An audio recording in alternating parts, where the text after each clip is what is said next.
ಕರ್ನಾಟಕ ಪರೀಕ್ಷಾ ಪ್ರಾಧಿಕಾರ ವಿವಿಧ ಕೋರ್ಸ್ಗಳಿಗೆ ಸೀಟನ್ನು ಹಂಚಿಕೆ ಮಾಡುತ್ತಾ ಬಂದಿದೆ ಪ್ರತಿ ವರ್ಷ.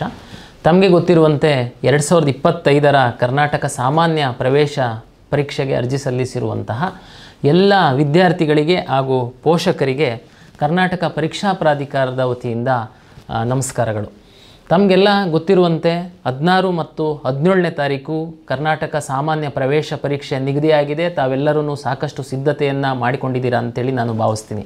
ಈಗಾಗಲೇ ನಾವು ಪರೀಕ್ಷೆ ಬರೀಲಿಕ್ಕೆ ಹಾಲ್ ಟಿಕೆಟನ್ನು ನಾವು ಡೌನ್ಲೋಡ್ ಮಾಡ್ಕೊಳ್ಳಿಕ್ಕೆ ತಮಗೆಲ್ಲ ವಿನಂತಿ ಮಾಡಿಕೊಂಡಿದ್ವಿ. ಇನ್ನೂ 20,000ದಷ್ಟು ವಿದ್ಯಾರ್ಥಿಗಳು ಡೌನ್ಲೋಡ್ ಮಾಡ್ಕೊಂಡಿಲ್ಲ ಅನ್ನುವಂಥದ್ದು ನಮ್ಮ ಮಾಹಿತಿ ಇದೆ.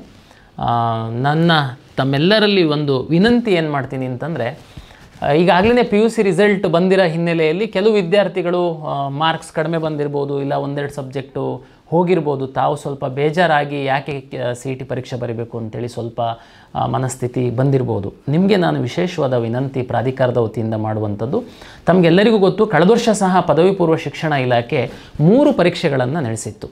ನಾವು ಮೊದಲ ರ್ಯಾಂಕನ್ನು ಕೊಡುವಂಥ ಸಂದರ್ಭದಲ್ಲೇ 2 ಪರೀಕ್ಷೆಯಲ್ಲಿ ಗಳಿಸಿದಂತಹ ಅಂಕಗಳನ್ನು ತಗೊಂಡು ನಾವು ರ್ಯಾಂಕನ್ನು ಕೊಟ್ಟಿದ್ವಿ.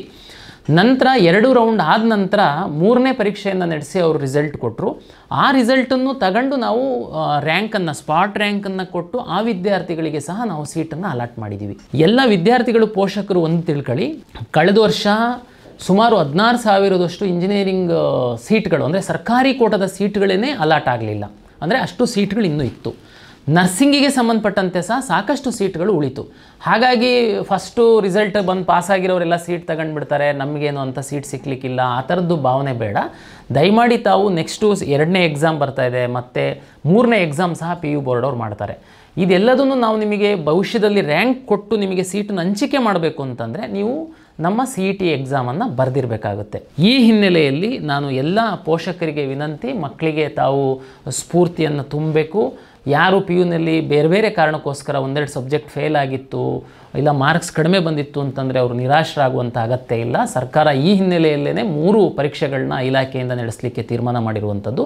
ಹಾಗಾಗಿ ತಾವು ದಯಮಾಡಿ CET ಪರೀಕ್ಷೆ ಹಾಲ್ ಟಿಕೆಟನ್ನು ಡೌನ್ಲೋಡ್ ಮಾಡ್ಕೊಂಡು 16 ಮತ್ತು 17ನೇ ತಾರೀಕು ತಾವು ಪರೀಕ್ಷೆ ಬರೀಬೇಕು. ಫೇಲ್ ಆಗಿದ್ದರೆ ಸಹ PUC, ನಂತರ PUCನಲ್ಲಿ ನೀವು ಇನ್ನೆರಡು ಪರೀಕ್ಷೆನಲ್ಲಿ ಪಾಸಾಗಿ ನಮಗೆ PU ಬೋರ್ಡ್ ಅವರು ಡೇಟಾ ಕೊಡ್ತಾರೆ. ಅದರ ಆಧಾರದ ಮೇಲೆ ನಿಮಗೆ ರ್ಯಾಂಕನ್ನು ಕೊಟ್ಟು ನಾವು ಸೀಟ್ ಹಂಚಿಕೆಯನ್ನು ಮಾಡ್ತೀವಿ.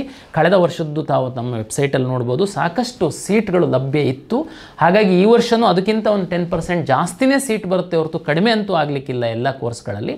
ಹಾಗಾಗಿ ವಿದ್ಯಾರ್ಥಿಗಳು ಪರೀಕ್ಷೆಯನ್ನು ಎಲ್ಲರೂ ಬರೀಬೇಕು ಅಂತ ನಾನು ಪ್ರಾಧಿಕಾರದ ವತಿಯಿಂದ ವಿನಂತಿಯನ್ನು ಮಾಡಿಕೊಳ್ತೀನಿ.